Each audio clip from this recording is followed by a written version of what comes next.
Hello? How's it going? Good, how are you?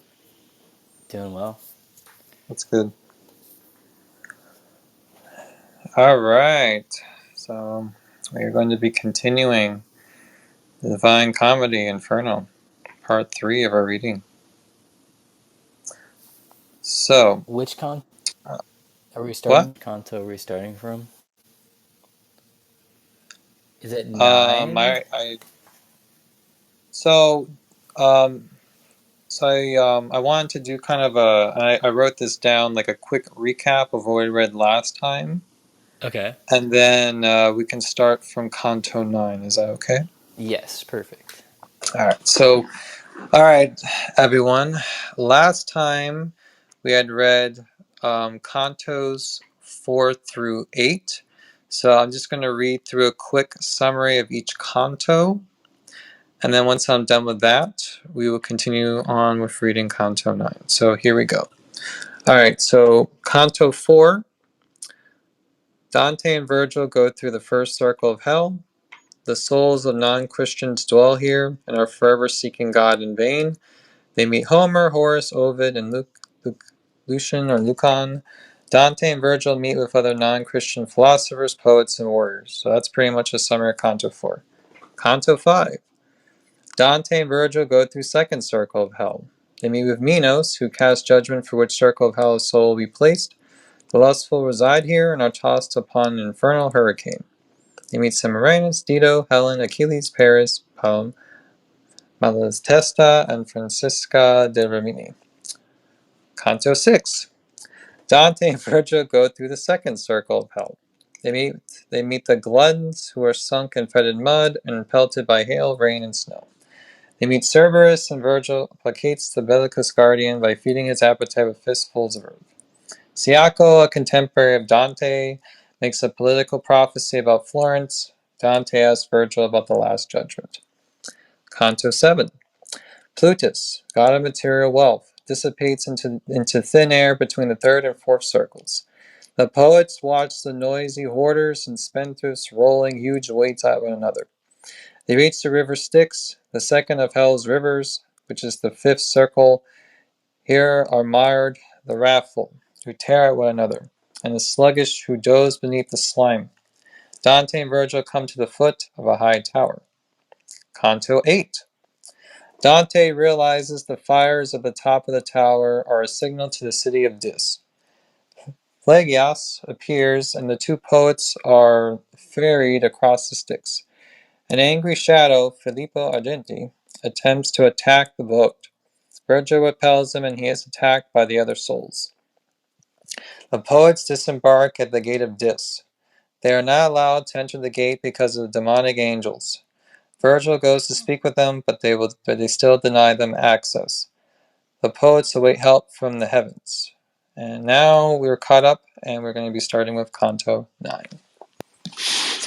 Do you mind if I read Kanto 9 after you start the intro? Read the intro? Yeah, sure. No problem. Okay. All right. Canto 9. Let's begin. The poets are waiting for divine assistance at the gate of Dis.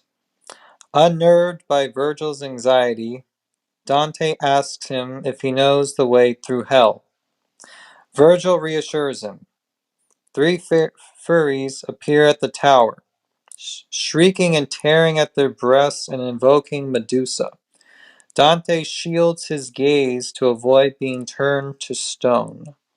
An angel makes a dramatic entrance before opening the gate. The sarcophagus of the groaning heretics burn beyond. Take it away. That hue which cowardice brought out on me, beholding my conductor backward turn, sooner repressed within him his new color. He stopped attentive, like a man who listens, because the eye could not conduct him far, through the black air and through the heavy fog. Still it behoveth us to win the fight, began he. Else such offered us herself. Oh, how I long that some one here arrive. Well, I perceived, as soon as the beginning, he covered up with what came afterward, that they were words quite different from the first. But none the less, his saying gave me fear, because I carried out the broken phrase, perhaps to a worse meaning than he had. Into this bottom of the doleful conch doth air any air descend from the first grade, which for its pain has only hope cut off? This question put I, and he answered me. Seldom it comes to pass that one of us maketh the journey upon which I go. True it is, once before I here below was conjured by that pitiless Erico, who summoned back the shades unto their bodies. Naked of me short while the flesh had been, before within that wall she made me enter, to bring a spirit from the circle of Judas, that is the lowest region and the darkest, and farthest from the heaven which circles all. Well know I the way, therefore be reassured. This fen, which a prodigious stench exhales, encompasses about the city dolent, where now we cannot enter without anger. And more he said, but not in mind I have it, because mine eye and altogether drawn me towards the high tower with the red flaming summit, where in a moment saw I swift upon where in a moment saw I swift uprisen the three infernal furies stained with blood, who had the limbs of women and their mane, and with the greenest hydras were bigret. Small serpents and Charistes were their terraces, wherewith their horrid temples were entwined. And he who well the handsmaids of the Queen of everlasting lamentation knew, said unto me, Behold the fierce Erinis. This is Megara on the left hand side. She who is weeping on the right, Alecto. Tisiphone is between, and then was silent. Each one her breast was rending with her nails. They beat them with their palms and cried so loud, that for dread pressed close unto the poet. Medusa come, so we to stone will change him. All shouted looking down. In evil hour avenged we not on Theseus his assault. Turn thyself around and keep thine eyes close shut. For if the Gorgon appear, and thou shalt be it, no more returning upward would there be. Thus said the master, and he turned me around himself, and trusted not unto my hands so far as not to blind me with his own. O ye who have undistempered intellects, observe the doctrine that conceals itself beneath the veil of the mysterious verses. And now there came across the turbid waves the clangor of a sound with terror fraught, because of which both of the margins trembled. not otherwise it was than of a wind, impetuous on account of adverse heats, that smites the forest and, without restraint, the branches rends, beats down and bears away, right onward, laden with dust. It goes superb, and puts to flight the wild beasts and the shepherds. Mine eyes he loosed, and said, direct the nerve of vision now along that ancient foam, there yonder where that smoke is most intense. Even as the frogs before the hostile serpent across the water scatter all abroad, until each one is huddled in the earth. More than 1,000 ruined souls I saw, thus fleeing from before one who on foot was passing over the Styx which, with souls unwet. From off his face he fanned that unctuous air, waving his hand oft in front of him, and only with that anguish seemed he weary. Well, I perceived one sent from heaven was he, and to the Master returned, and he made sign that I should quiet stand and bow before him. Ah! How disdainful he appeared to me! He reached the gate, and with a little rod he opened it, for there was no resistance. O banished out of heaven, people despised! Thus he began upon the horrid threshold. Whence this arrogance within you couched? Wherefore recalcitrate against that will, from which the end can never be cut off, and which has many times increased your pain? What helpeth it to butt against the fates? Your Cerberus, if you remember well, for that still bears his chin and gullet peeled. Then he returned along the miry road, and spake no word to us, but had the look of one whom other care constrains and goads, that of him who in his presence is, and we our feet directed towards the city. After those holy words of confident, within we entered without any contest, and I, who inclination had to see what the condition such a fortress holds, soon as I within cast round mine eye, and see on every hand an ample plain, full of distress and torment terrible, even at the Arles, where stagnant grows the Rhone, even as at Pola, near the Curano, that shuts in Italy and bathes its borders. The sepulchres make all the place uneven.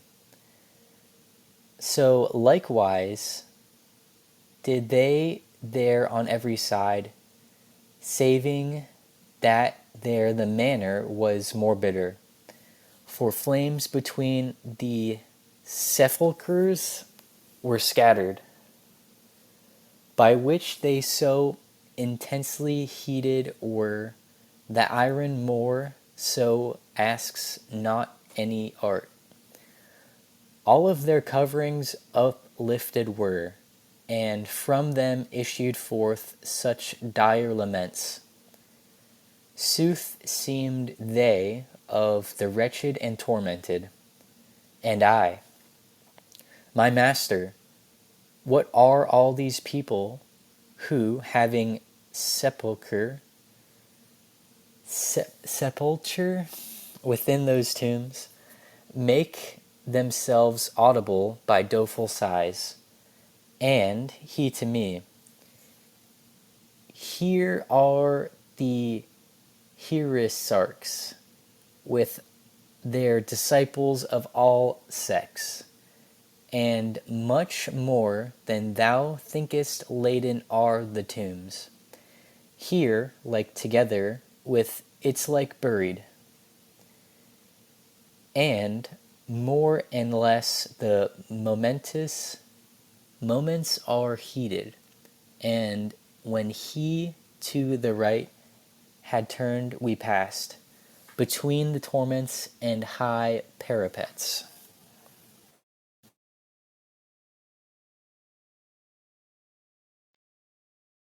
Okay, that was the end of Canto 9, right? Yes, sir. Alright, so I will read Canto 10. Alright, let's go. Okay, Canto 10 Intro. Dante and Virgil walk around the tombs of the heretics who sought temporal bliss. This sin of the intellect, though not a source of sinful action, lies between incontinence and violence. Hearing a fellow Tuscan speak, Farinata rises up from one of the graves. Farinata's political tirade against Florence is interrupted by the appearance of Cavalcanti de Cavalcanti, who asks about his son Guido. Dante is intrigued to discover that the damned can foresee the future and recall the past, but have no knowledge of the present. Okay. Now onward goes, along a narrow path, between the torments and the city wall. My master and I follow at his back. O power supreme, that through these impious circles turnest me, I began, as pleases thee. Speak to me, and my longings satisfy. The people who are lying in these tombs, might they be seen, already are uplifted. The covers all, and no one keepeth guard. And he to me, they all will be closed up, when from Jehoshaphat they shall return here at the bodies they have left above. Their cemetery have upon this side, with Epicurus all his followers, who with the body mortal make the soul. But in the question thou dost put to me, within here shalt thou soon be satisfied, and likewise in the wish thou keepest silent. And I, good leader, I but keep concealed from thee my heart, that I may speak the less. Nor only now hast thou thereto disposed me. O Tuscan, thou who through the city of fire goest alive, thus speaking modestly, be pleased to stay thy footsteps in this place. Thy mode of speaking makes thee manifest, a native of that noble fatherland, to which perhaps I too molestful was. Upon a sudden issued forth this sound from out one of the tombs, wherefore I pressed, fearing a little nearer to my leader. And unto me he said, Turn thee, what dost thou? Behold there Farinata, who has risen. From the waist upwards fully shalt thou see him. I had already fixed mine eyes on his, and he uprose erect with breast and front, even as if hell he had in great despite. and with courageous hands and prompt my leader, thrust me between the sepulchres towards him, exclaiming, "Let thy words explicit be." As soon as I was at the foot of his tomb, somewhat he eyed me, and, as if disdainful, then asked of me, "Who are thine ancestors?" I, who, desirous of obeying, was, concealed it not, but all revealed to him. Whereat he raised his brows a little upward.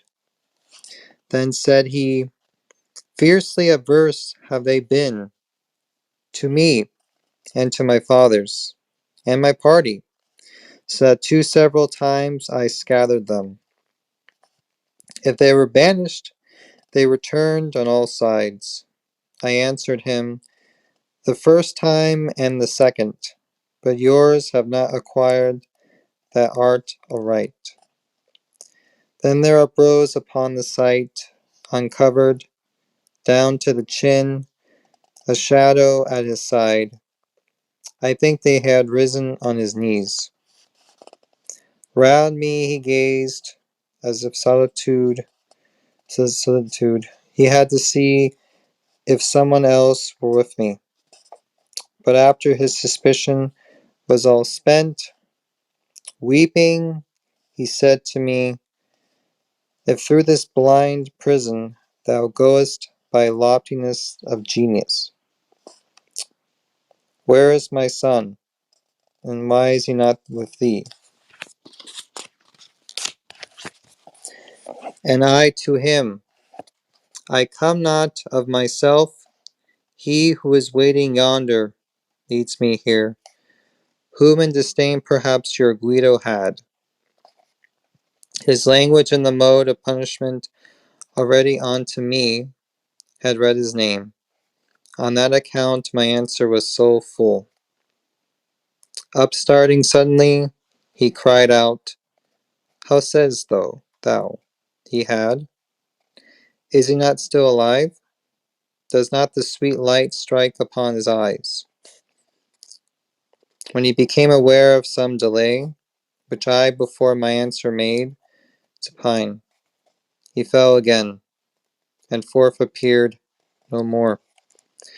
But the other, magnanimous, at whose desire I had remained, did not his aspect change, neither his neck he moved, nor bent his side.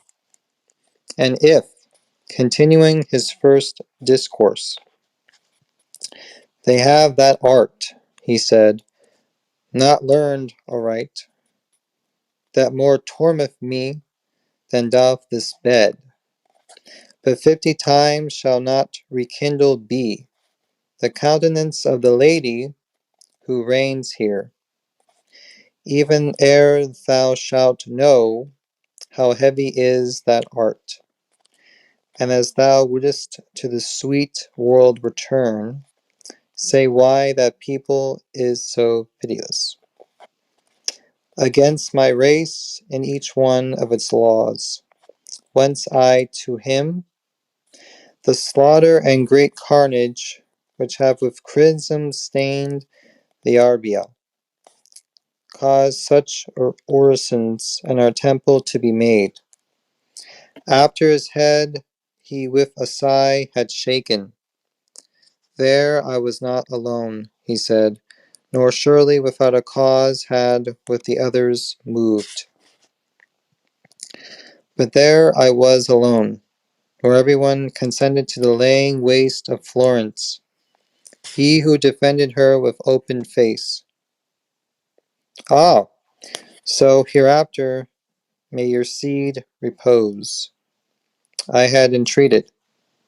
Solve for me that knot, which has entangled my conceptions here.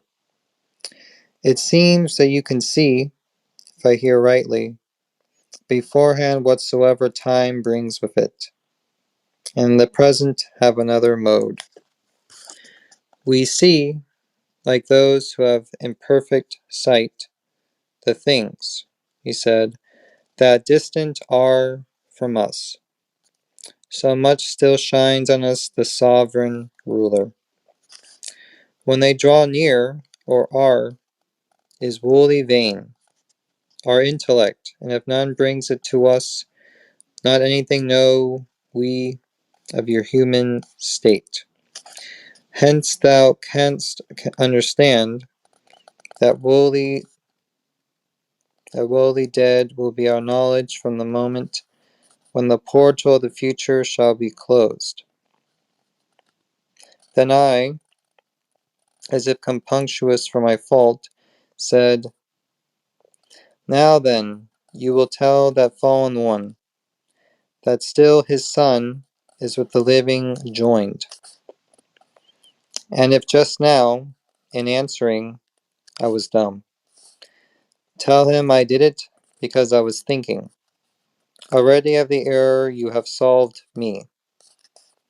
And now my master was recalling me, wherefore more eagerly I prayed the Spirit that he would tell me who was with him there. He said, with more than 1,000 here I lie. Within here is the second Frederick, and the Cardinal, and of the rest I speak not. Thereon he hid himself, and I towards the ancient poet turned my steps, reflecting upon that saying, which seemed hostile to me. He moved along, and afterward, thus going, he said to me, why art thou so bewildered? And I, in his inquiry, satisfied him. That memory preserve what thou hast heard against thyself. That sage commanded me. And now attend here. And he raised his finger. When thou shalt be before the radiance sweet of her whose beauteous eyes all things behold, from her thou'lt know the journey of thy life. On to the left hand, then he turned his feet. We left the wall and went towards the middle, along a path that strikes into a valley, which even up there unpleasant made its stench. Okay, that was Canto 10. That was perfect. Cool. All right, so I'll read the intro for Canto 11, and then you'll read it. Yes. All right, here we go. Continuing their visit of the heretical sixth circle, poet and pilgrim are overcome by the foul stench wafting up from the abyss ahead. Both pause and read the inscription on the tomb of Pope Anastasius II. Seeing Dante's willingness to learn, Virgil instructs him further on the subtle classification of punishment and hell before finally urging him on as it is nearly dawn.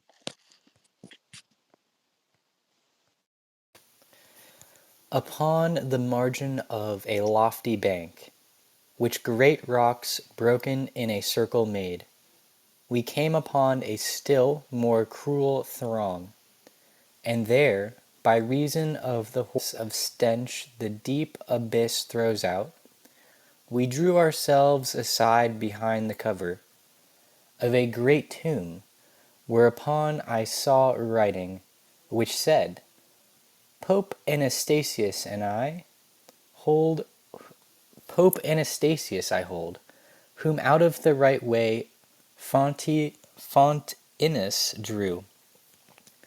Slow it behoveth our descent to be, so that the sense be first a little used to the sad blast, and then we shall not heed. The master thus, and unto him I said, some compensation find that the time pass not idly. And he, thou seest I think of that, my son, upon the inside of these rocks, began he then to say, are three small circles from grade to grade, like those which thou art leaving. They all are full of spirits maledict, but that hereafter sight alone suffice thee. Hear how and wherefore they are in constraint. Of every malice that wins hate in heaven, injury is the end, and all such end either by force or fraud afflicteth others.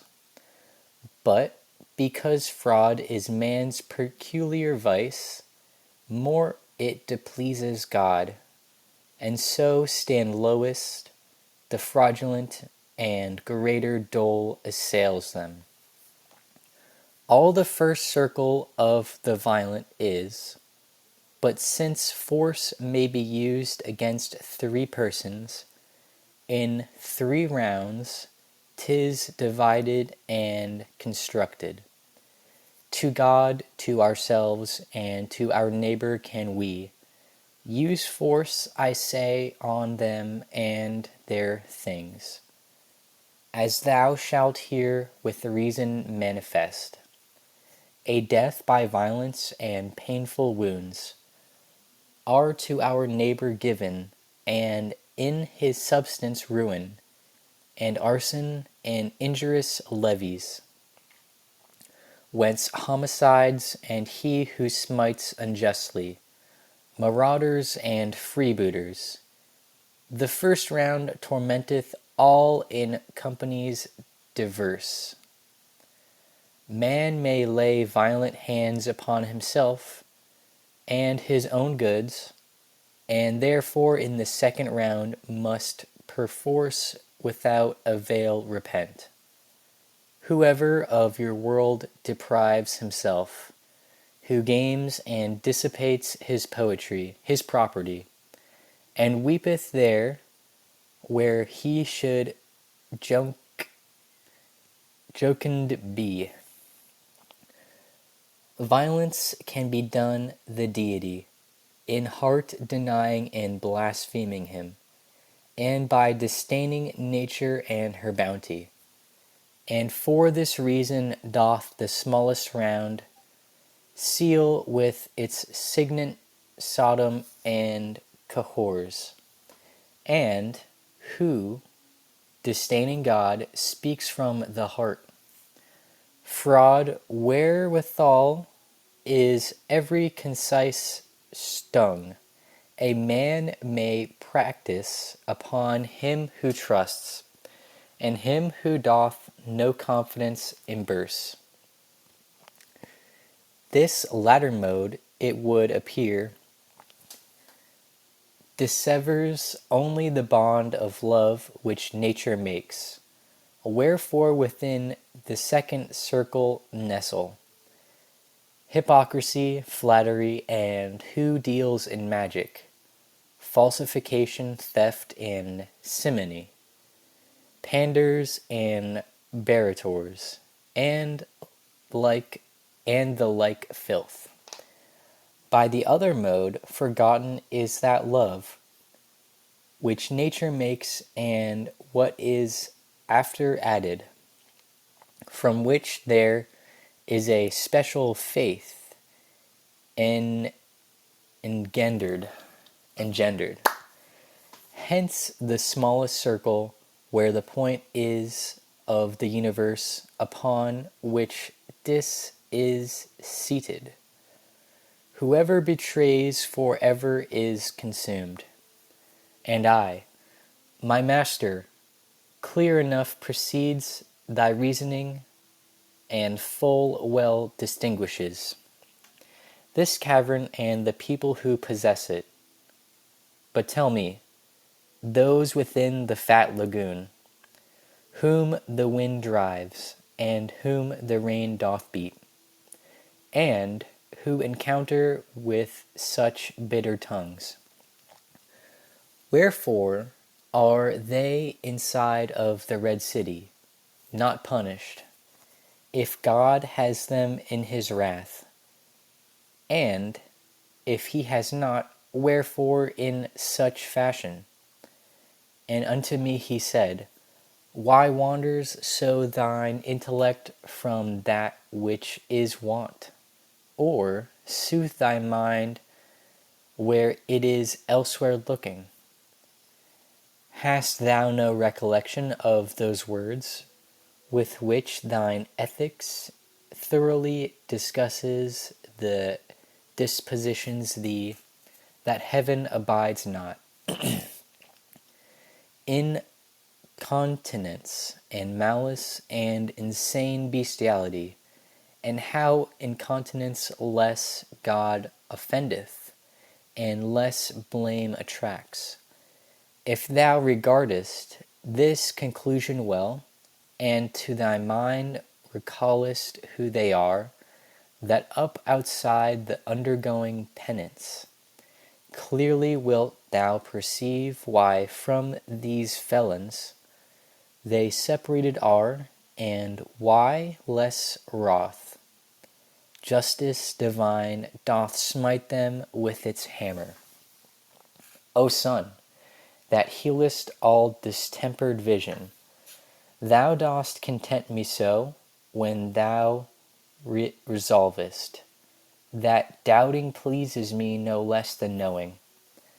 Once more a little backward turn thee, said I, there where thou sayest that usury offends, goodness divine, and disengage the knot. Philosophy, he said, to him who heeds it, noteth, not only in one place alone, after what manner nature takes her course, from intellect divine and from its art. And if thy physics carefully thou notest, after not many pages shalt thou find, that is, your art as far as possible follows, as the disciple doth the master, so that your art is, as it were, God's grandchild. From these two, if thou bringest to thy mind Genesis at the beginning, it behoves mankind to gain their life and to advance.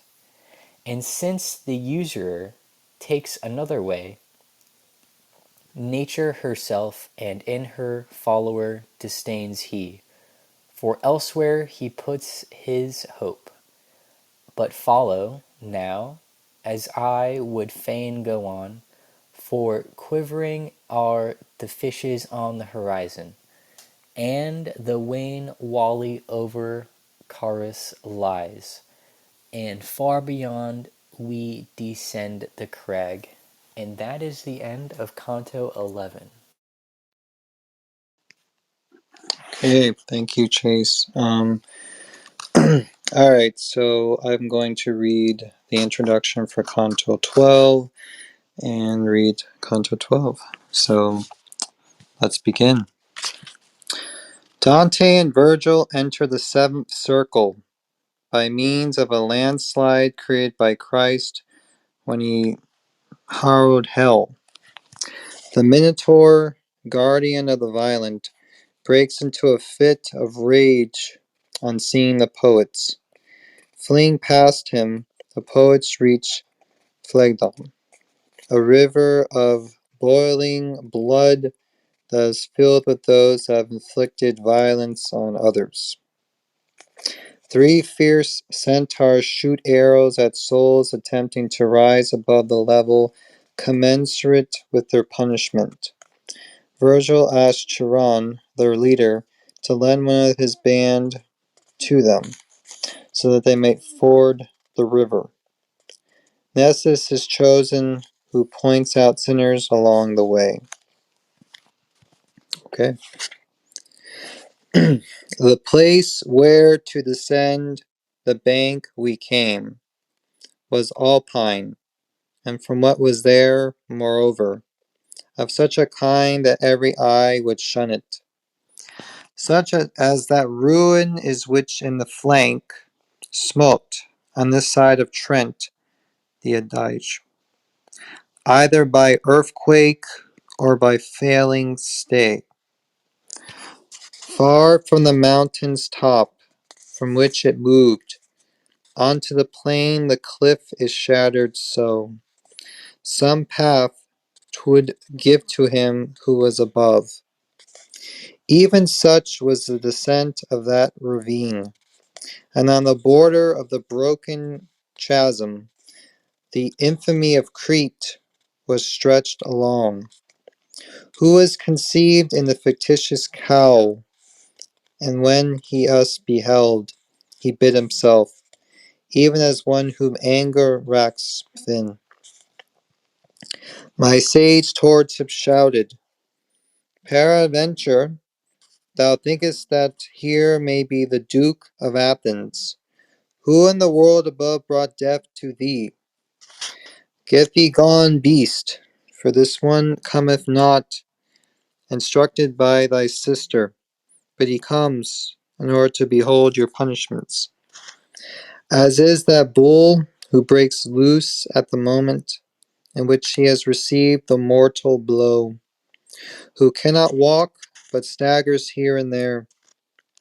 The Minotaur beheld I do the like, and he, the wary, cried, Run to the passage, while he roth. 'Tis well thou shouldst descend. Thus down we took our way over that discharge of stones, which oftentimes did move themselves beneath my feet from the unwonted burden. Thoughtful I went, and he said, Thou art thinking perhaps upon this ruin which is guarded by that brute anger which just now I quenched. Now will I have thee know, the other time, I here descended to the nether hell. This precipice had not yet fallen down, but truly, if I well discern a little, before his coming, who the mighty spoil bore off from Dis and the supernal circle. Upon all sides the deep and loathsome valley trembled so that I thought the universe was thrilled with love, by which there are who think the world oft times converted into chaos, and at that moment this primeval crag, both here and elsewhere, made such overthrow. But fix thine eyes below, for draweth near the river of blood, within which boiling is, whoever by violence doth injure others. O blind cupidity, O wrath insane, that spurs us onward so in our short life, and in the eternal then so badly steeps us. I saw an ample moat bent like a bow, as one which all the plain encompasses, conformable to what my guide had said. And between this and the embankment's foot, centaurs in file were running, armed with arrows, as in the world they used the chase to follow. Beholding us descend, each one stood still, and from the squadron 3 detached themselves, with bows and arrows in advance selected. And from afar one cried, On to what torment come ye, who down the hillside are descending? Tell us from there, if not, I draw the bow. My master said, Our answer will we make to Chiron, near you there, in evil hour. That will of thine was evermore so hasty. Then touched he me, and said, This one is Nissus, who perished for the lovely Deianira, and for himself did vengeance take. And he in the mist, who at his breast is gazing, is the great Chiron, who brought up Achilles, the other fullest is, who was so wrathful. Thousands and thousands go about the moat, shooting with shafts whatever soul emerges out of the blood, more than his crime allots. Near we approached unto those monsters fleet. Charon an arrow took, and with a notch backward upon his jaws he put his beard. After he had uncovered his great mouth, he said to his companions, Are you ware that he behind moveth whatever he touches? Thus are not wont to do the feet of dead men. And my good guide, who now was at his breast, where the two natures are together joined, replied, Indeed he lives, and thus alone. Me it behooves to show him the dark valley. Necessity, and not delight, impels us. Someone withdrew from singing Hallelujah, who unto me and committed this new office. No thief is he, nor I a thievish spirit, but by that virtue through which I am moving, my steps along this savage thoroughfare. Give us someone of thine to be with us, and he who may show us where to pass the ford, and who may carry this one on his back. For this no spirit that can walk the air.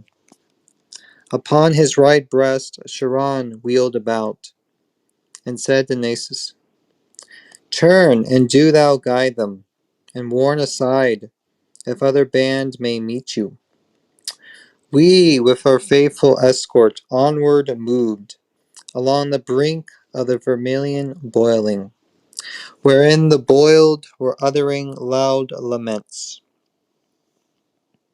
People I saw within up to the eyebrows, and the great centaur said, Tyrants are these, who dealt in bloodshed and in pillaging. Here they lament their pitiless mischiefs. Here is Alexander, and fierce Dionysius, who upon Sicily brought dolorous years. That forehead there, which has the hair so black, is Azulin, and the other who is blonde, Obizo, is of Este, who, in truth, up in the world, was by his stepson slain. Then turned I to the poet, and he said, Now he be first to thee, and second I. A little further on the centaur stopped, upon above a folk who far down as the throat seemed from that boiling stream to issue forth. A shade he showed us on one side alone, saying, He clept December in God's bosom, the heart that still upon the Thames is honored. Then people saw I, who from out the river lifted their heads, and also all the chest, and many among these I recognized. Thus evermore and more grew shallower that blood, so that the feet alone it covered, and there across the moat our passage was, even as thou here upon this side beholdest, the boiling stream that I diminishes. The centaur said, I wish thee to believe that on this other more, and more declines its bed until it reunites itself, where it behoveth tyranny to groan. Justice divine upon this side is goading the Attila, who is a scourge on earth, in Pyrrhus and Sextus, and forever milks the tears which with the boiling it unseals, and Renier da Corneto and Renier Pazel, who made upon the highways so much war. Then back he turned and passed again the ford. All right, that's the end of. Yep. So I'm going to read the intro for Canto 13. You will read that, and depending on, well, I think that will be the last one for tonight, but we'll see because we got 10 minutes left. So, all right, I'm going to read the intro. Okay? Okay. Canto 13. The swift passage across the third river of hell plunges the visitors into the thick wood of the suicides who are denied bodily form. Dante breaks off a branch from a nearby tree. It weeps blood and speaks. This wretch was once Pierre de la Vigne, chief advisor to Frederick II of Sicily, who explains that he and other sinners, like him, suffer indescribable torment when the half bird, half beast harpies rend their bark. This exchange is interrupted by two prolificats, Lano of Siena and Giacomo de Sant'Andrea, who are being pursued by hounds. One of them gets torn to pieces by the creatures. The poets speak to a Florentine, who is now a weeping bush. Not yet had Nessus reached the other side, when we had put ourselves within a wood that was not marked by any path whatever, not foliage green, but of a dusky color, not branches smooth, but gnarled and intertangled, not apple trees were there, but thorns with poison. Such tangled thickets have not, nor so dense. Those savage wild beasts that in hatred hold twixt Cesena and Corinto the tiled places. There do the hideous harpies make their nests, who chased the Trojans from the Strophades with sad announcement of impending doom. Broad wings have they, and necks and faces human, and feet with claws, and their great bellies fledged. They make laments upon the wondrous trees. And the good master, ere thou enter farther, know that thou art within the second round. Thus he began to say, and shalt be, till thou comest out upon the horrible sand. Therefore look well around, and thou shalt see things that will credence give unto my speech.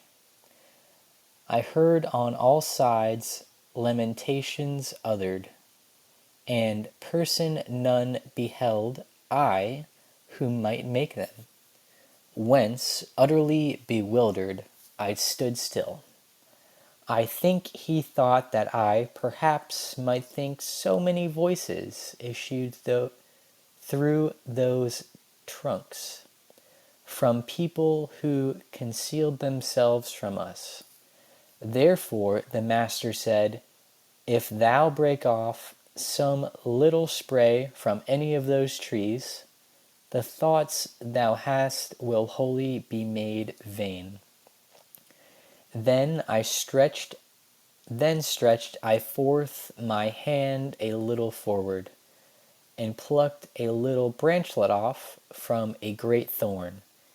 And the trunk cried, why dost thou mangle me? After it had become embrowned with blood, it recommenced its cry. Why dost thou rend me? Hast thou no spirit of pity whatsoever? Men once we were, and now are changed to trees. Indeed, thy hand should be more pitiful, even if the souls of serpents we had been.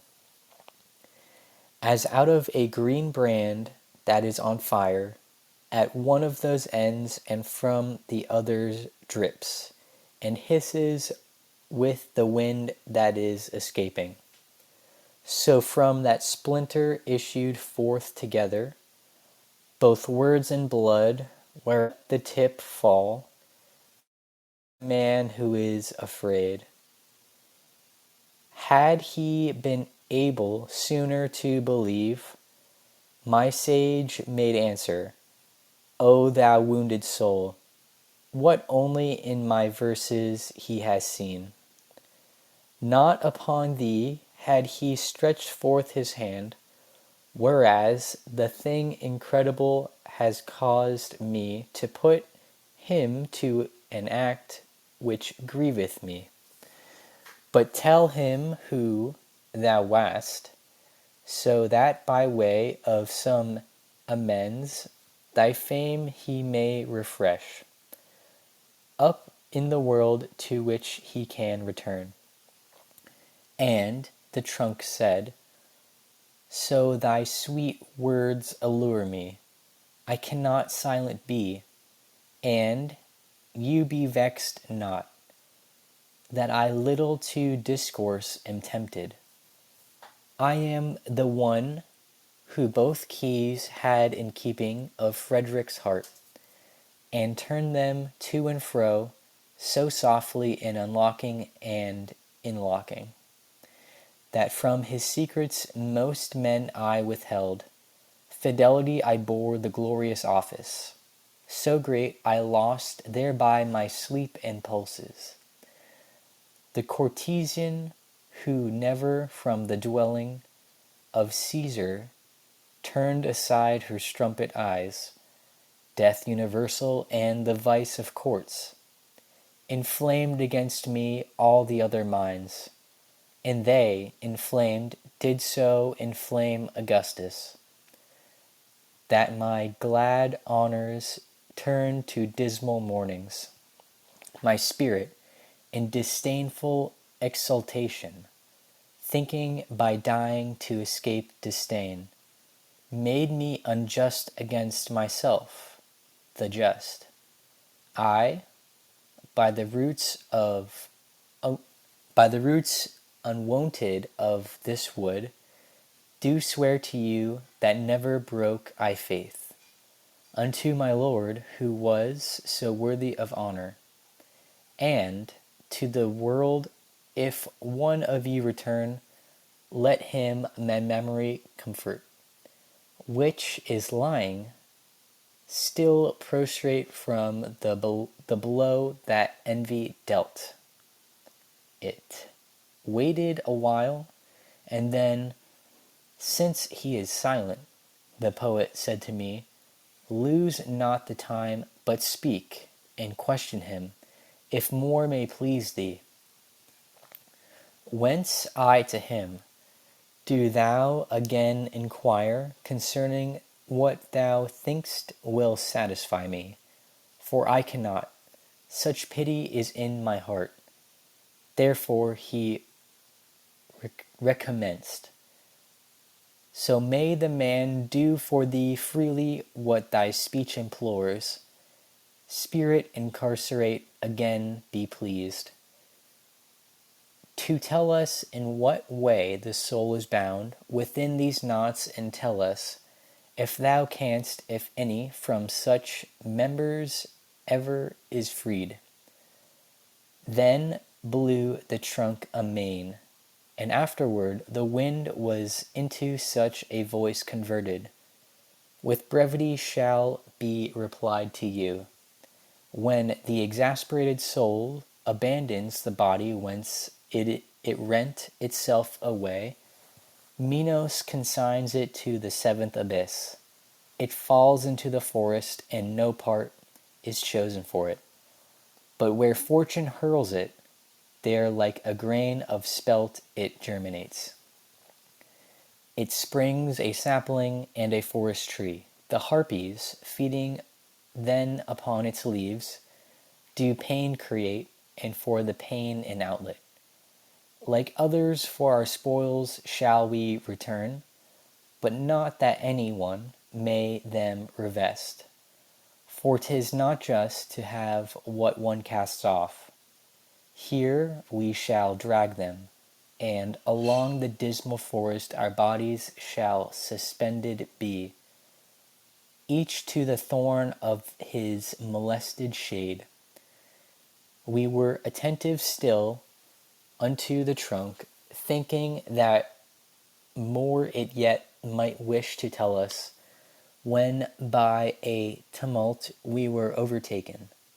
In the same way, he, as he is who perceives the boar in chase approaching to his stand, who hears the crashing of the beasts and branches, and to behold, upon our left hand side, naked and scratched, fleeing so furiously, that of the forest every fan they broke, he who was in advance. Now help, death, help. And the other one, who seemed to lag too much, was shouting, Leno, we're not so alert. Those legs of thine at joustings of the topo. And then, perchance, because his breath was failing, he grouped himself together with a bush. Behind them was the forest full of black she, mastiffs, ravenous and swift of foot, as greyhounds who are issuing from the chain. On him who had crouched down they set their teeth, and him they lacerated piece by piece, thereafter bore away those aching members. Thereat my escort took me by the hand, and led me to the bush, that all in vain was weeping from its bloody lacerations. O Jacopo, it said, of Saint Andrea, what helped it thee of me to make a screen? What blame have I in thy nefarious life? When here him had the master stayed his steps, he said, Who wast thou, that through wounds so many art blowing out with blood thy dolorous speech? And he to us, O souls, that hither come to look upon the shameful massacre that has so rent away, gather them up beneath the dismal bush, I of that city which to the Baptist changed its first patron. Wherefore he for this, forever with this art will make it sad, and were it not that on the pass of Arno some glimpses of him are remaining still, those citizens who afterwards rebuilt it upon the ashes left by Attila, in vain had caused their labor to be done. Of my own house I made myself a gibbet. And that is the end of Canto 13.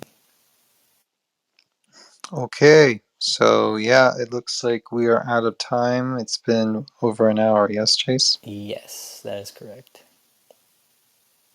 Okay.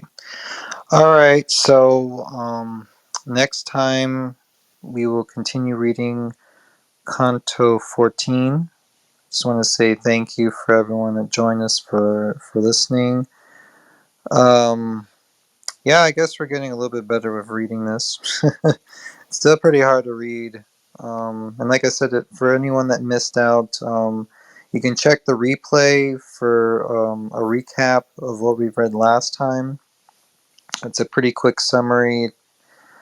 I know these poems can be very hard to read, and I'm glad that at least the book that I have has an introduction that provides a summary in English of what happened, because I can imagine if you were to try to read this in the past, it'd be pretty hard to figure out what's being said here. So, okay. Thank you again, everyone, for joining us. And shall I do the countdown? Yes, please. Okay. 5, 4, 3, 2, 1, 0. Have a good night, everyone. Good night. Good night.